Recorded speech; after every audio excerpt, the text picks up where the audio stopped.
I'm Tina Marie Jones, and we are in Houston, Texas. I am a holistic practitioner here in Houston, Texas. I have a clinic that I started 4 years ago called Optimal Health Consulting, and we see people that have anywhere from stuffy nose and allergies to chronic illness, and work with their diets and their lifestyles to get them well again.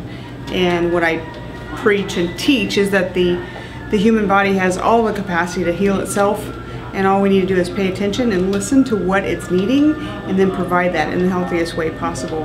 And sometimes it's not nutrition at all. Sometimes it's emotional release that is what's needed in order for the healing to take place. And so I teach people from a holistic standpoint what mind, body, spirit means and how you apply that in every moment.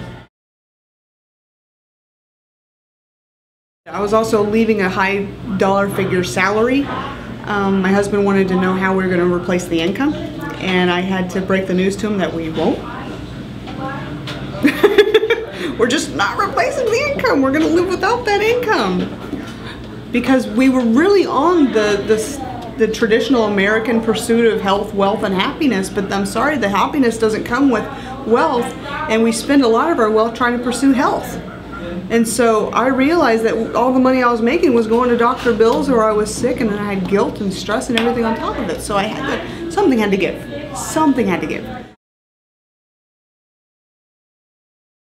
Healthcare has lost its entire meaning.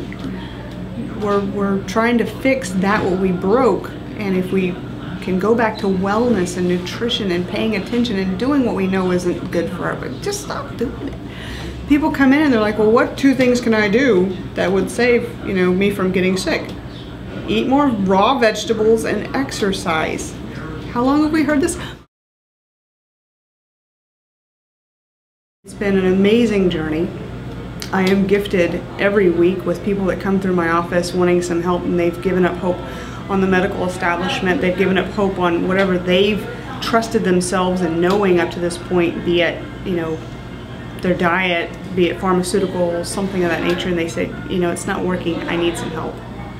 And I'm tremendously blessed to have them trust me in that capacity to help them get well. And we've seen some amazing turnarounds from people all the way with cancer, the actual, just completely overcoming cancer and getting their life back, to multiple sclerosis, to Lou Gehrig's disease, attention deficit disorder, autism, all these things that we think are not healable, not curable. The body can heal itself, and these people are living proof of that. And that's why I teach kids in schools and churches. I go and I say, when you don't feel well, look back and see, well, what'd you do? What did you not do that works? And then start forming those understandings with the body instead of just assuming. Whenever my grandmother was, our grandparents were raised, they knew that if they have this, or this, they go out into the garden and they get something and make a tea or a concoction or a liniment or something. Now I moved into some community service. We have an organization that's meeting every other week, but we're having continual discussions every day on what we're doing to serve the community out there. And these are business owners, mothers, fathers, grandparents, 18-year-olds who are being involved and saying, yes, I want these changes in my backyard, literally my own community, but more than that, my city, my state, my federal government, the world. And the hope and the possibility is so contagious, amazingly contagious. And so this particular organization here, we've got 3 focuses. One is health and wellness, more focused on wellness and preventive care. And then second is education for our children, and not only that, continual education for adults. And then the third is the environment and go green. We're wanting to really have more responsibility in how we act as humans in this world. And that's the message we want as an organization here in Houston to give everybody. So I met with the mayor's office this morning, and they're highly interested, so thank you. And we're going to be launching community grassroots movements to recycle. I mean, there's a lot of fear around us.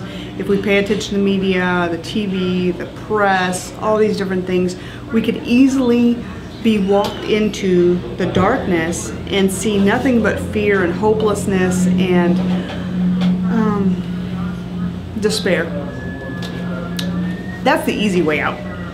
I'm sorry, but that's the easy way out. If you want to walk down that road and go into that, that's a choice.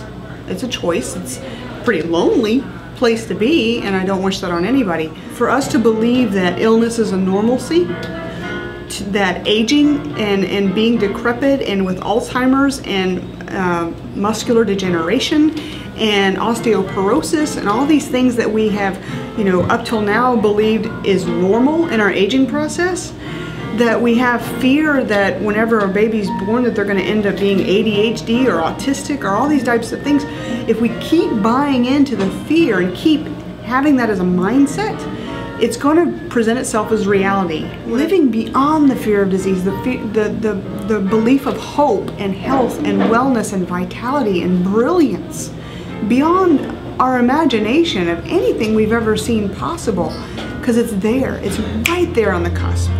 That all we need to do is just to look the other way and to stop saying the words of, you know, the illnesses and the labels and the diagnosis and all that stuff. Stop giving it energy. Stop building shrines of disease. Once we're well, once we live in wellness and possibility and knowing, that's where we create from. If we're putting all our energy in fear of our health and allergies and everything else, and I know there's millions of people that wake up every morning going, oh, I don't feel good, you know, how am I going to get through this day? Or we reach for whatever it is in the medicine cabinet, the painkillers, or we question our ability to eat right and all this kind of stuff. Just put that aside and say, I am eating well, I am honoring my body, I choose to exercise, I am healthy, I am full of vibrance, and today I create. And I create a healthy world, I create a brilliant world, I create a responsible world, an accountable world, and a loving world. A world where we see each other for the light and the beauty that we are, and not for any separation. Yeah. And I love your project because you're taking away those filters. You know, take down those curtains of fear and sadness and resentment and anger and you know, remorse, and see the world as light and possibility and potential and love and happiness and complete wonder. I'm very blessed to know that I'm able to help people.